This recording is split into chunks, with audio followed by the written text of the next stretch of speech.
Oi.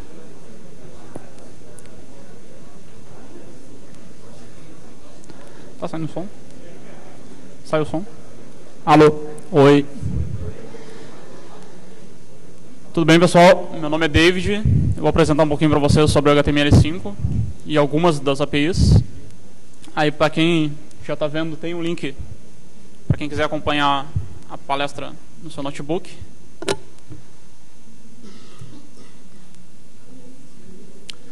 Vou apresentar primeiro. Eu sou aluno do IFSU Pelotas. Trabalho na G2 Publicis Modem. E hoje não trabalho direto com HTML5, eu só estudo por enquanto. Mas estudo HTML5, CSS3, SEO, trabalho com jQuery e JavaScript. Aqui algumas atividades que eu andei fazendo nos últimos anos, que foi, eu criei um grupo de usuários do Google de discussão sobre HTML5 e CSS3. Dentro desse grupo, o pessoal entrou numa discussão e a gente acabou criando um portal de front-end Brasil. E recentemente, no grupo, alguém postou um tópico sobre o curso de HTML5 e CSS3 da W3C. E eu acabei fazendo o curso. Recomendo, muito bom. Eles não divulgam muito o período de inscrição do curso, então é meio difícil de ficar sabendo a abertura para as inscrições, mas vale a pena fazer. Aqui uma linha do tempo, rapidinho, não vou parar muito para falar sobre ela, mas o HTML que a gente usa hoje é de 1997. E as implementações começaram em 2009, começaram as implementações do HTML5 e a W3C espera fechar a implementação até 2014.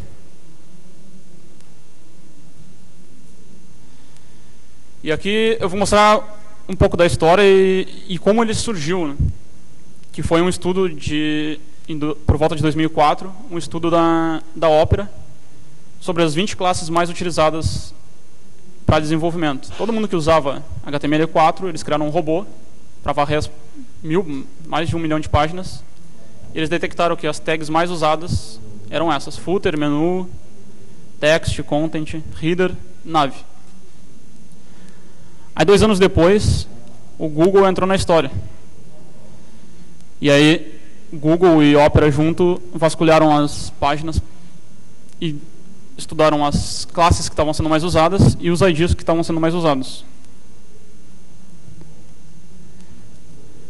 Em primeiro lugar, sempre aparecia a tag footer, e em cima disso, eles usaram esse estudo para criar as tags estruturais que a gente tem hoje, no HTML5. A grande mudança que a gente teve no HTML5 foi a semântica. Aqui eu vou falar um pouco das tags estruturais, mas vocês vão ver ao longo aqui que a gente teve algumas tags que foram modificadas, tivemos novas tags e algumas que foram removidas da especificação. E foi criado também o conceito de atributos globais, que antes não existia. Vou mostrar um pouco de cada um. Uma das mais fantásticas é a doctype, que antes tu precisava especificar o MIME-type, especificar o DTD. Agora, tu só especifica doctype HTML. O navegador que vai reconhecer se é HTML5 ou não. Aqui outro exemplo de tag, que foi modificada também, a tag meta. Antes tu precisava acertar o char7, o content type, agora só char7. Aqui eu mostro um exemplo de como, em cima daqueles estudos, eles viram que a estrutura que o pessoal usava era mais ou menos essa. Um cabeçalho header, um menu nav, um bloco de conteúdo, section, aqui eu coloquei só para representar as tags, uma barra de links relacionados e um rodapé. Mais ou menos a base estrutural de qualquer site. Agora com HTML5, a estrutura muda para header, para cabeçalho, nave para menu de navegação, section para blocos de conteúdo, article, aqui por exemplo, relacionando com um blog de WordPress, por exemplo, cada article seria um post, aside para links relacionados e o rodapé com a tag footer. E aí, vivendo no mundo real, todo mundo sabe que tem que dar suporte ao Internet Explorer. Foi criado um scriptzinho pelo RaySharp, que tem um link aqui, que ele faz o IE8 e anteriores reconhecer essas tags estruturais. Depois eu vou falar de APIs, mas esse script não tem relação com a API, só com as tags estruturais. Aqui tem uma imagenzinha até tem um link para o post que eu traduzi um artigo que fala sobre se o IE9 é realmente um navegador moderno. E se tu for ver, aqui tem essa imagem é do HTML5 teste, um sitezinho que te mostra cada feature do HTML5 e te dá uma pontuação para cada uma delas. O IE9 chega a 130 pontos, o Firefox 4, 255. Sendo que 2 anos atrás, o Firefox 3.5 chegava a 142 pontos. Isso daqui depois, entrando no site, vocês vão ver melhor ele pega cada tag, cada API que ele suporta e dá uma pontuação para elas. Aqui, algumas tags que foram removidas, porque toda a sua utilização hoje em dia se faz com CSS, desculpa. Então a tag big, para deixar a tag center para centralizar um texto. Hoje do align text center, tu centraliza. 3 tagzinhas que caíram, muito importantes. Frame set e no frame, que infringiam acessibilidade. E foi criado também o conceito de atributos globais. Dentre eles o content table, draggable, o hidden e o spell check. Content table, aqui tem um exemplo de como essa div começa. Certo? Só especifica content table igual a true, ou simplesmente só content table. E o teu conteúdo é editável. O usuário pode chegar aqui e alterar. Certo? O conceito de draggable, que também só especifica draggable e o conteúdo teoricamente seria arrastado. E aí vem a primeira frustração quando eu fiz isso. Tu coloca draggable e não quer dizer nada, porque tu não está especificando para onde tal elemento vai ser arrastado, ou da onde para onde esse elemento vai ser arrastado.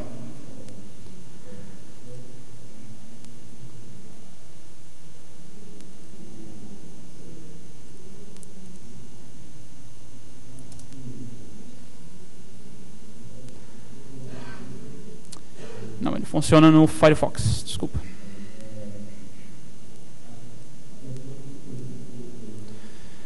Aqui eu estou usando eventos JavaScript para controlar da onde para onde ele vai ser arrastado. O atributo em si é só para ter um controle melhor.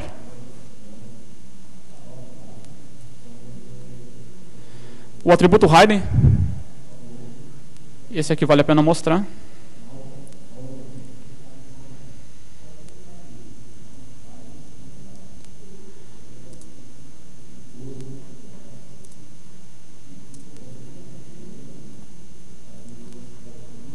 Eu especifico um hidden igual a true e o conteúdo simplesmente não aparece mais, como antigamente era feito com CSS.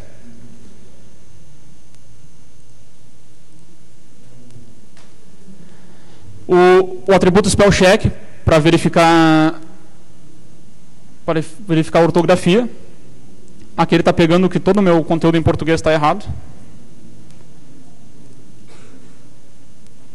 Mas se o usuário vier aqui e digitar alguma coisa a mais, ele vai marcar. E aqui eu especifiquei também com o atributo spellcheck igual a true.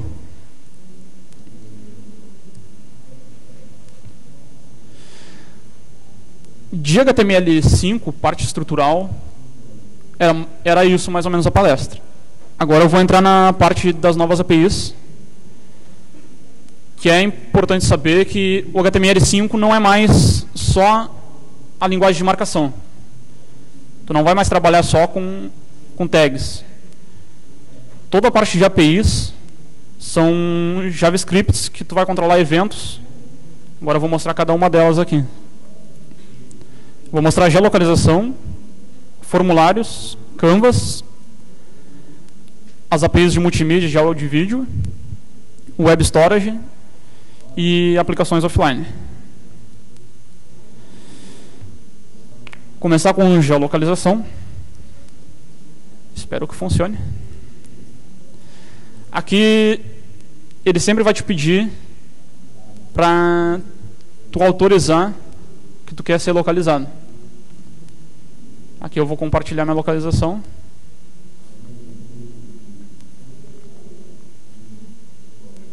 Tá aí, Porto Alegre. Não pegou a PUC. Isso ainda depende de uma série de fatores, né? Por exemplo, aqui eu estou com a rede cabeada. Se tu tiver no teu smartphone e tentar acessar, ele vai fazer uma geolocalização por GPS. Aqui ele faz uma triangulação IP e acaba caindo em Porto Alegre.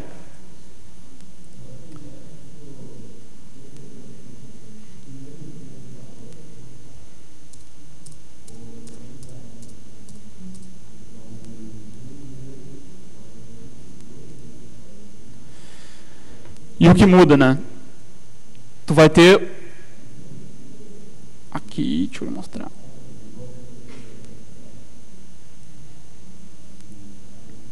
Tu tem um objeto novo dentro do teu navegador que te retorna posição, te retorna o occurrence, que é a aproximação, o nível de erro assim, que ele pode ter. Te retorna a tua latitude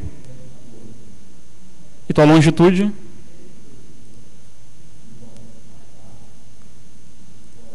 E em cima disso, aqui eu estou usando a API do Google Maps para marcar um ponto no mapa. Aí tem a questão do suporte, né? Não tem... Tipo, cada API que eu falar vai ter algum problema com suporte em algum navegador. Essa daqui, ele só suporta nos mais modernos. Por exemplo, todos os Firefox, Chrome 9, até o Internet Explorer 9 já suporta.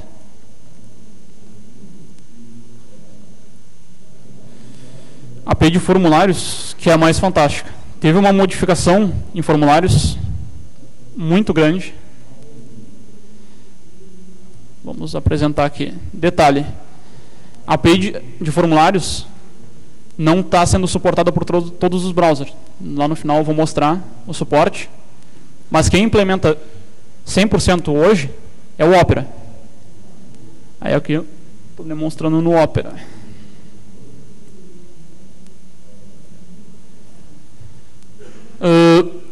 Foi criado o tipo search e o tipo URL. O tipo search seria para campos de busca mesmo do site. Hoje quem implementa isso é o Safari. Se tu tiver no Safari e for num campo search e pesquisar, depois que tu fizer a pesquisa, ele vai te listar os últimos itens que tu pesquisou. É só isso que o campo faz. E é semântico, né? Um crawler do Google, por exemplo, reconhece que esse campo é um campo de busca. O campo URL, tipo URL, eu ainda não vi ser implementado ainda, mas a ideia dele é que ele valide URLs. Mais para frente eu vou mostrar o numérico, que daí vocês vão ver alguma coisinha de validação. O campo tipo e-mail, que por enquanto nos browsers ele não modifica nada. Se tu entrar em qualquer navegador, não acontece nada. Mas a diferença está aqui, no mobile. Ou se tu entra no teu iPhone, num campo tipo e-mail, ele modifica o teu teclado. Tu não vai ficar com o teclado normal, tu não tem espaço, por exemplo. Tu tem o arroba para facilitar a digitação do e-mail. Os campos tipo numérico, o Opera já implementa. Ele fica com essa coisinha para cima e para baixo, e tu aumenta a numeração. Mesma coisa funciona para o mobile. Se tu tiver num iPhone ou num Android, ele vai te mostrar o teu teclado só numérico.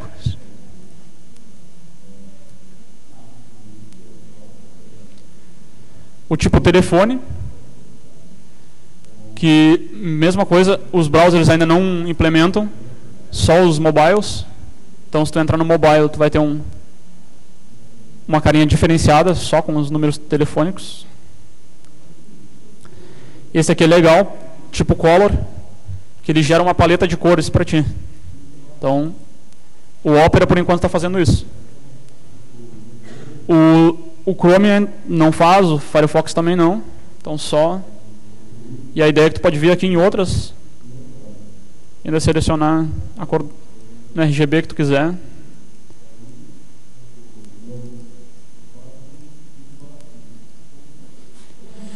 Foi criado também o tipo Slider, o tipo Range, no caso, que é para slides, e o tipo Time. O tipo Time funciona como se fosse um numérico, só que mostra também em hora, né? Aqui ele não valida, esse é o detalhe. Então, se tu quiser entrar com qualquer informação aqui. E o tipo Range, que é um tipo de slider para controlador de algum. Foi criado também os tipos datas, que esses daqui são os mais fantásticos. Só o Opera está fazendo isso por enquanto. Mas se tu entra num tipo data, ele abre um calendário para ti, com a data do ano. E aí tem o tipo date, o tipo date time e o tipo date time local. O tipo date time vai pegar tua data e vai colocar a hora relacionada ao eixo de Greenwich. E o local vai pegar tua hora local. Aqui, por algum motivo, os dois estão pegando igual. Foi criado também o tipo Month e o tipo Week. Que tu seleciona só meses, o mês inteiro. E vai te dizer, ó, mês de julho de 2011. E o tipo Week seleciona essa semana. E por enquanto todos estão marcando Week 28 de 2011. Não tem nenhum fazendo algum tipo de implementação diferente. Aqui o que eu falei do suporte. Por enquanto, aqui tem essa tabela mostra para Windows e para Mac. E por enquanto só quem implementa tudo é o Opera. O Chrome está implementando bastante coisa já, mas ainda falta os tipos data, porque todos os tipos data ele não implementa.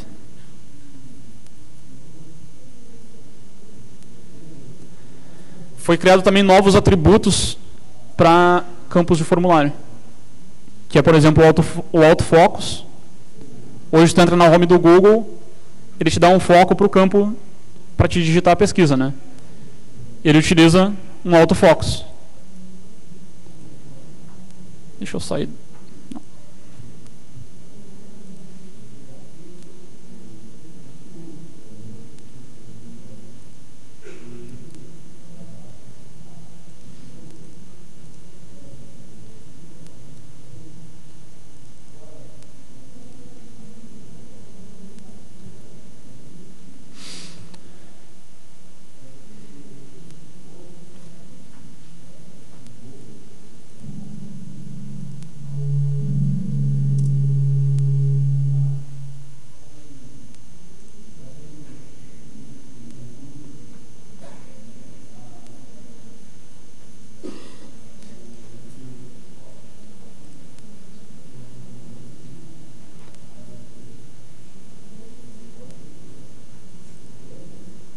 Aí voltou.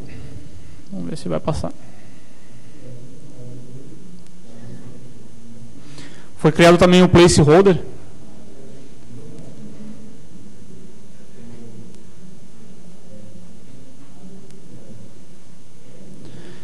O placeholder funciona como aquele valor que tu deixava pré-definido num campo, e a pessoa vem aqui, clica e ele some. Só definindo o placeholder e o texto que tu for definir, Clicou aqui, sumiu, volta, texto normal. Foi criado também o atributo require para dizer que um campo é obrigatório. Então, se eu tentar submeter aqui, ele vai me avisar que o campo é obrigatório. Esse aviso, por enquanto, não é estilizável. A implementação do HTML5 não diz como estilizar esse aviso. Por enquanto, quem está implementando é o Opera dessa forma. Oi? Campo obrigatório. Campo obrigatório. Eu vi algumas formas de modificar isso já. Só que a especificação em si não diz como fazer. Tem gente usando o JavaScript por fora para manipular. Esse atributo aqui, muito utilizado, sempre precisava fazer algum hack para definir um maxLand para um text area. Se eu não me engano, o Opera não suporta ainda. É o Chrome que suporta isso aqui. Deixa eu ver se eu demonstro.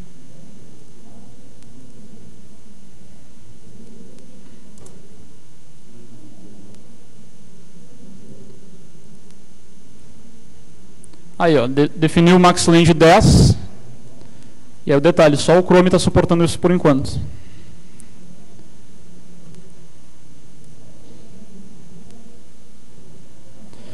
Foi criado também o atributo partner para te criar alguma expressão regular já embutida. Tu não vai precisar de um JavaScript externo para definir expressão regular. Tu pode definir direto no teu input. Aqui o exemplo de CEP, ele está com o require, então ele é um campo obrigatório. E ele está sobre essa expressão regular. Então, se eu tentar enviar, ele vai me dizer que o campo é obrigatório. E se eu digitar alguma coisa, ele vai tentar... Ó, use o formato obrigatório. Tem uma pequena diferença, que é campo obrigatório e use o formato. Esse use o formato é por causa desse partner. E aqui também tem uma tabelinha com o suporte de cada novo atributo. Só o Opera está dando suporte a tudo por enquanto. E o Firefox está se esforçando. O Chrome também suporta bastante. Vou falar um pouquinho também da API de Canvas. Agora deixa eu sair do Opera.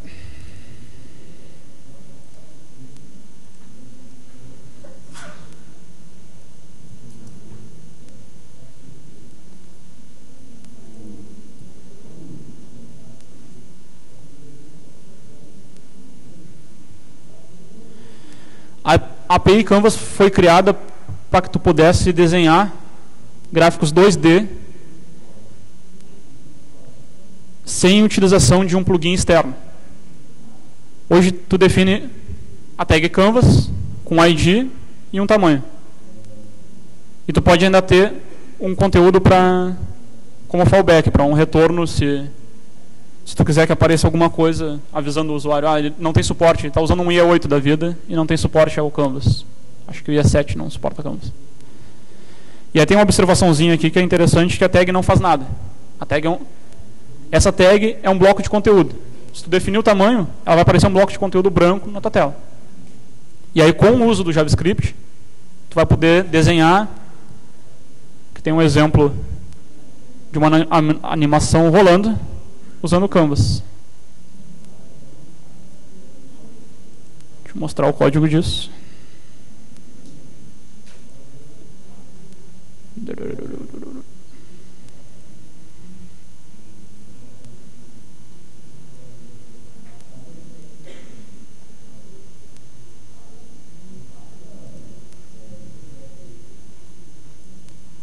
Essa apresentação está toda em HTML, aí todos os exemplos tu pode acessar. Aquele exemplo que a gente viu ali da animaçãozinha é bem simples, tu define um contexto que vai ser o 2D, já existe o 3D ainda não existe para o Canvas ainda, existe uma API externa que é o WebGL, que tu consegue aí sim manipular gráficos 3D, mas esse daqui é o código para essa animaçãozinha aqui. E aí tu não precisa ter um flash instalado para poder rodar ela. Aqui eu deixei um link que o Google resolveu fazer um exemplo do Angry Birds em Canvas. Então, se tu tem um Chrome, aqui eu estou usando o Chromium. O Chromium não dá suporte. Se tu estiver usando o Chrome mesmo, tu vai poder jogar o Angry Birds todas as fases. E ele utiliza algumas outras APIs que eu vou falar depois, que é o Local Storage, que ele armazena a fase que tu parou. Então ele usa bastante HTML5. E aí o suporte de Canvas, ó, como eu falei, só ia 9 para cima. E os dispositivos mobile, iOS 3.2, Android 2.1. Canvas está bem suportado pelos últimos navegadores. As APIs de multimídia, de áudio e vídeo, hoje tu não precisa mais de um flash player para rodar o teu áudio ou o teu vídeo na tua página.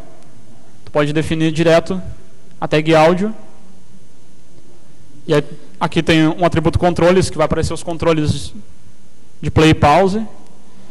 E aí tu pode definir as fontes. Aqui eu defini um OGG e um MP3. Então se o teu... Agora depois eu vou mostrar o suporte. Mas tem browsers que não suportam OGV, tem outros browsers que não. Aqui tem um exemplo do áudio funcionando. A tag áudio também está sendo suportada pelos os últimos browsers mais modernos. Todos dão suporte, até o Opera Mobile está 100%. A tag vídeo, que aí entra num problema. A definição da tag vídeo é igual à tag áudio. Uma tag normal, vídeo, abre e fecha, define tamanho, define os controllers. E aqui tu pode definir um poster, que é o que o YouTube hoje usa para aquela imagenzinha que fica fixa. Define uma imagem que vai ser o poster do teu vídeo. Se tu não definir nada, cada browser trata diferente. Então, aqui no Chromium ele deixa só um campo preto na tela. Aí aqui eu estou definindo 4 tipos de extensões diferentes: MP4, OGV e WebM. Tem um detalhezinho que, se tu não definir o primeiro campo como MP4, o iPad não reconhece, ele simplesmente ignora. Então, se tu definir o OGV primeiro, aqui no Sources, não vai rodar teu vídeo no iPad.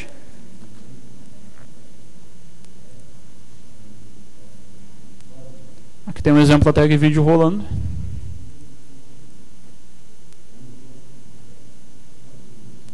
Aqui a imagem que fica fixa é o poster, que eu defini lá atrás. Esse aqui é um vídeo de demonstração do Google Chrome.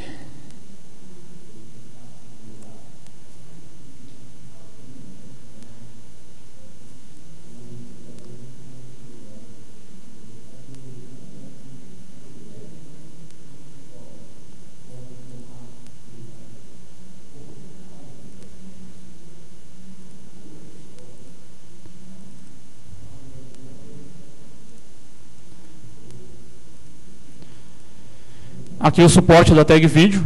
O suporte da tag vídeo está sendo suportado pelos últimos navegadores. O problema da tag vídeo são os codecs. Tu tem um tipo de formato diferente para cada...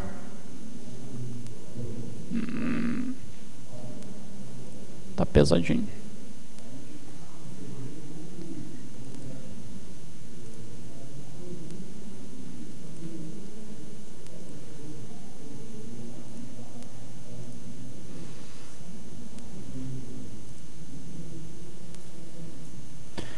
Tem um tipo de codec diferente sendo suportado por cada navegador. Agora eu vou mostrar um pouquinho dos codecs. Por exemplo, a extensão OGV, que é o codec OGG da Theora, o Safari e o IE não suportam. Porque é um código aberto e o Android também não suporta. E o iOS também não. Então tem que sempre definir mais o teu vídeo vai ter que estar definido em 3, no máximo de formatos que tu conseguir. OGV, AVI, WebM. Aqui, por exemplo, o AVI, o Firefox não suporta e o Opera não suporta. Mas eles não dão suporte porque é um códec proprietário. Se eles fossem dar suporte, eles teriam que pagar royalties. Então, já vi notas oficiais da Mozilla dizendo que não vai suportar e a Opera também não vai suportar.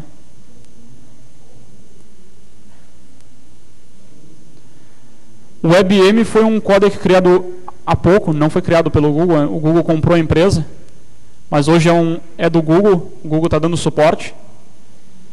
Então, é um código aberto também, então Firefox, Chrome e Opera dão suporte, e Safari e o IE não. E o iOS também não.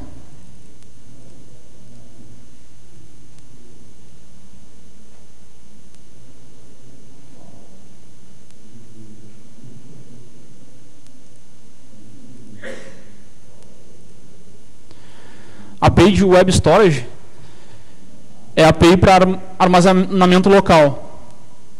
Ela meio que substitui os cookies que a gente usava anteriormente. Aqui, por exemplo, eu fiz um exemplo de... Tem o JavaScript junto com a palestra, ó, com o código. Aí o detalhe, aqui só funciona no Chrome, se eu não me engano.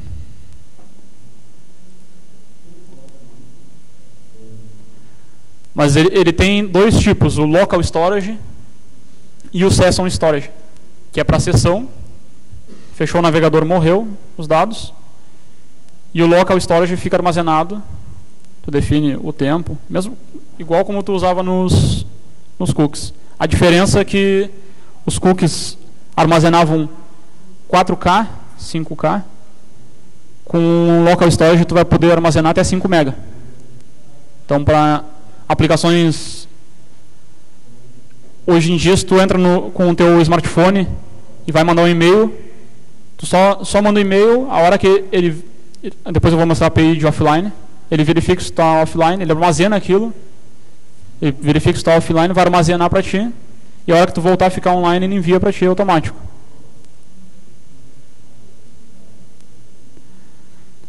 Aqui o suporte do Local Storage, o Web Storage no caso.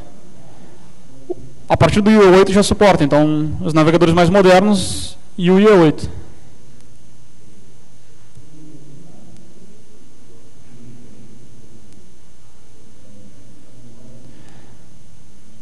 Aqui a API de aplicações offline, que é basicamente ela verifica se tu está online ou não. Aqui eu fiz um exemplo, deixa eu tirar o cabo aqui.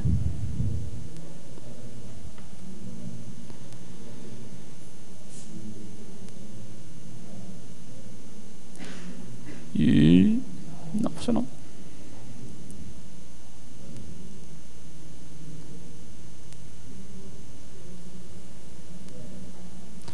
Para definir se tu está offline, tu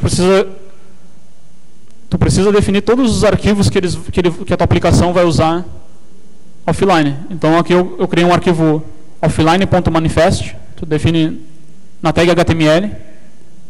Deixa eu mostrar para vocês.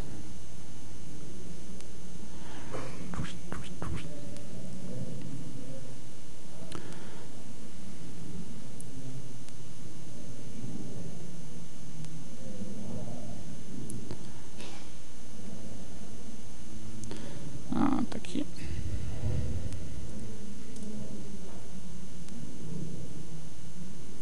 E aí eu listo, nesse arquivo, eu vou listar cada item que vai ser cacheado pelo teu navegador. Aqui, quando eu abri o navegador, ele me pergunta se eu, mesma coisa da geolocalização, ele vai me perguntar se eu autorizo ou não que esses arquivos sejam cacheados. Aqui está, todos os arquivos CSS, os áudios, os vídeos. E aí ele te faz a pergunta se tu permite ou não. Se tu permitir, ele vai baixar todos os arquivos que estiver listado aqui nesse arquivo manifesto.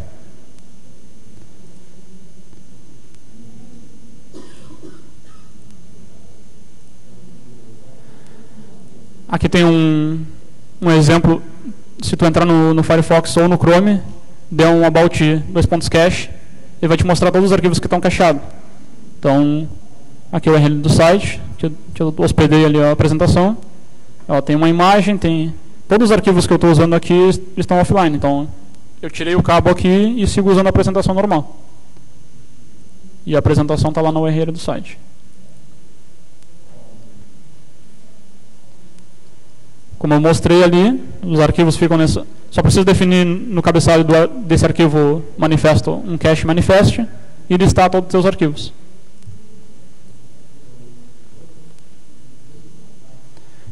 E aí tem um detalhe que o IE ainda não suporta, nem o IE 9. Todos os browsers mais modernos suportam, menos o IE. Então, se quiser fazer alguma aplicação offline, tu vai ter que fazer um hack para o IE funcionar.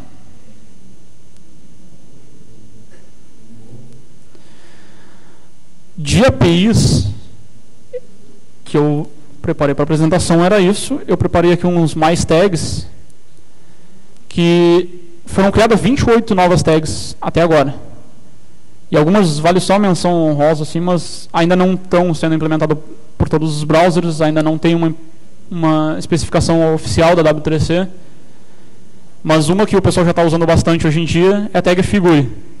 Para definir, aí vem o falso cognato aqui, que não é para definir figura, é para definir arquivos de mídia. Tu pode ter vídeo dentro da tag figure, tu pode ter um arquivo de flash, por exemplo, dentro da tag figure. E o figure caption para a descrição dessa imagem, se tu for colocar uma imagem, por exemplo, ou um vídeo. Aqui tem algumas outras data grid, data list, mas estão muito cru ainda, não são todos... Só o Chrome ainda que tem algum tipo de implementação. Aqui, por exemplo, foi criada a tag output também, para saída de dados. Tu tem a tag input para entrada de dados, tu pode fazer dois campos somando, e a tag input para output para mostrar o resultado. A tag progress para mostrar andamento de alguma operação. E essas três aqui ainda não tem nem algum browser implementando. Então, a tag menu, que definiria menus, aí vem a diferença da tag menu e da tag nav. A tag nav para definir navegação, menus de navegação com links, e a tag menu para definir campos de ação. Tu pode ter 3 inputs, um de enviar, e esses inputs estão dentro dessa tag menu. Só que os browsers ainda não estão implementando isso. Tem até na especificação essa tag keygen, que nenhum browser ainda implementa, mas... Aí é que também eu deixei um slide de mais atributos, que esse daqui é um experimento do Chrome, do WebKit. Nenhum outro navegador... Isso não está na especificação e nenhum outro navegador suporta. Mas é muito legal. Então, acho que vale mostrar.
Aqui. Tu define o atributo X WebKit spec e ele reconhece a tua fala. Opa! Está carregando. Ok.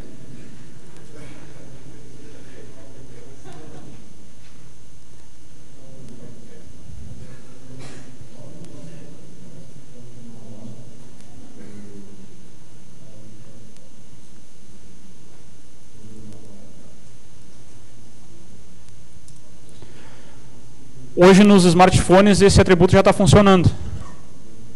Todos os smartphones, se tu fizer alguma pesquisa por voz, tu só fala e ele reconhece e escreve para ti o que tu falou.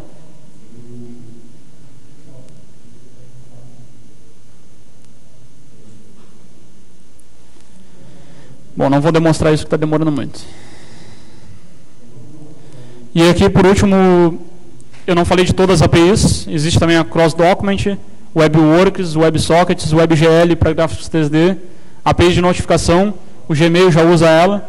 Tu pode entrar nas tuas opções do Labs e ativar notificações.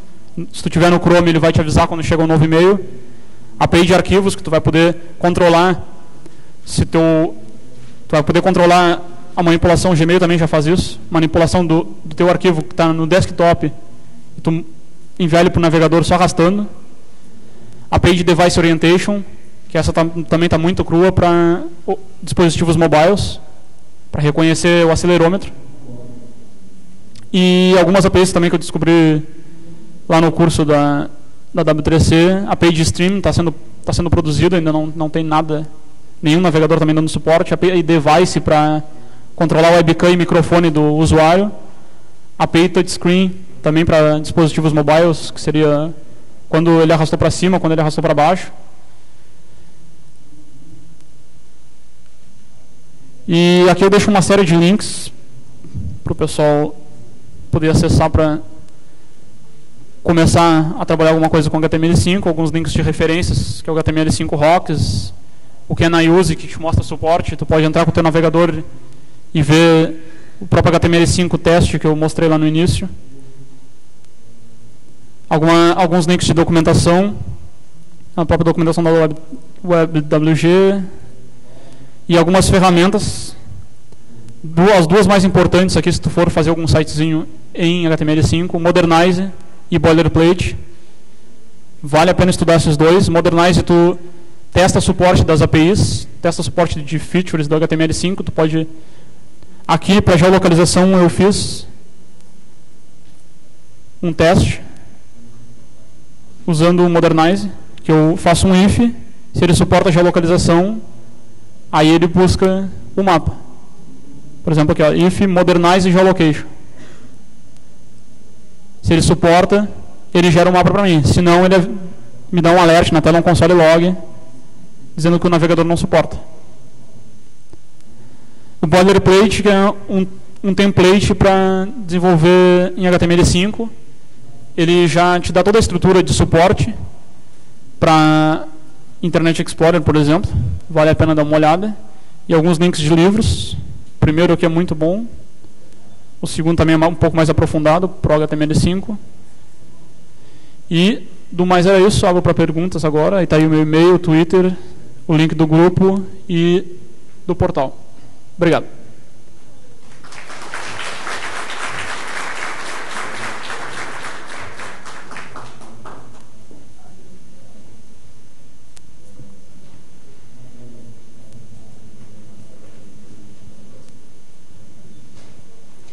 Oi, a minha pergunta é sobre a input file, que hoje a gente depende de Flash para selecionar múltiplos arquivos, para enviar de uma vez só. Assim. Eu andei lendo sobre um atributo que seria implementado em HTML5 para te poder selecionar sem depender desses outros recursos, selecionar vários arquivos de uma vez só num único input file. Sabe alguma coisa sobre isso? Não vi nada a respeito. E a implementação assim, da W3C, até onde eu sei, não diz nada a respeito.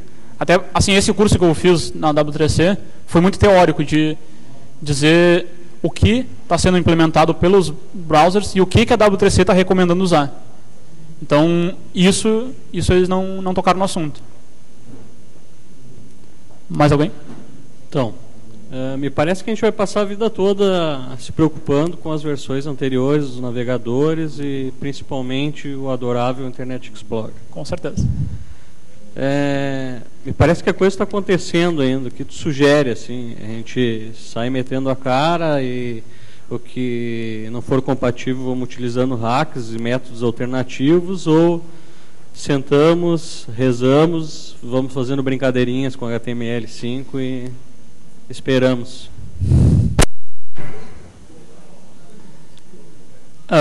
Aqui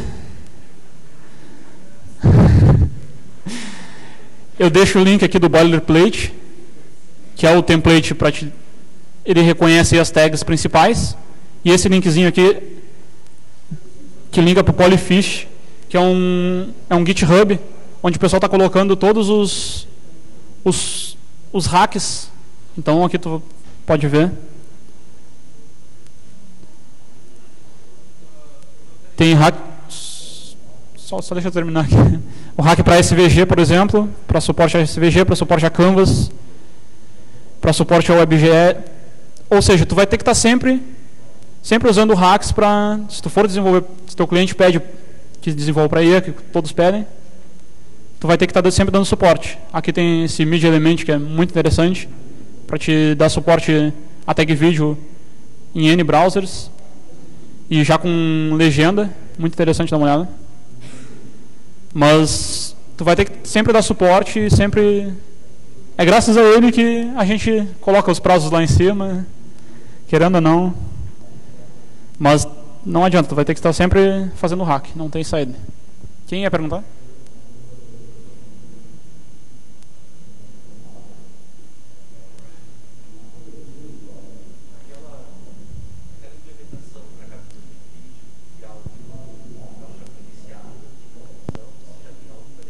É a API Device que eu comentei. E já tem experimentos, já. Se tu for ver, já tem blogs que mostram exemplos de controle da webcam, só que ainda não está na especificação, ainda não é uma coisa recomendada pela W3C. É o que o mercado está usando. Ou seja, tu vai usar no Chrome ou no Firefox, que estão seguindo essa linha. Mas nem Opera, nem Safari, tu vai conseguir usar. E a W3C ainda não especificou isso. A ideia é que até 2014 isso esteja especificado. Não, eu acredito que sim. Porque o mercado mobile está crescendo demais. Se tu for ver market share mesmo, está crescendo demais. Davi, uma dúvida que surgiu para mim, pelo menos a questão de tu efetuar a cache dos arquivos para tu conseguir trabalhar offline e a questão da memória, de web storage. Eu consigo trabalhar em paralelo com os dois, ou seja, tipo, eu fiz a cache dos arquivos para trabalhar offline e depois disso o usuário fechou o browser. Quando ele abriu o browser, eu vou ter esses arquivos cacheados também? Sim. É o que nos dispositivos mobiles já está funcionando assim. O Gmail, tu está offline, tu entra no teu Gmail, ele vai estar com tuas últimas mensagens ali, tu envia o e-mail, ele vai só te avisar, tu está offline. A partir do momento que tu ficou online, ele grava isso em web storage, e a partir do momento que tu ficou online, ele detecta pela API de offline. Se ficou online, ele pega o que está no teu storage e envia. Então, isso já o Gmail já faz. Aproveitando também, e essa questão esse aviso que a rede voltou ou que a rede caiu, o HTML também faz esse tratamento, ele recebe esse aviso, digamos assim, do sistema operacional, no caso do aparelho mobile. Não entendi a pergunta. Por exemplo, assim, no Android tem o invite, tipo, até onde eu sei que ele avisa que a rede caiu ou que a rede voltou, né? Sim. E esse aviso vai chegar para o browser e ele vai repassar isso para o HTML5 que vai conseguir efetuar o tratamento. É isso? Não, essa API é para navegador.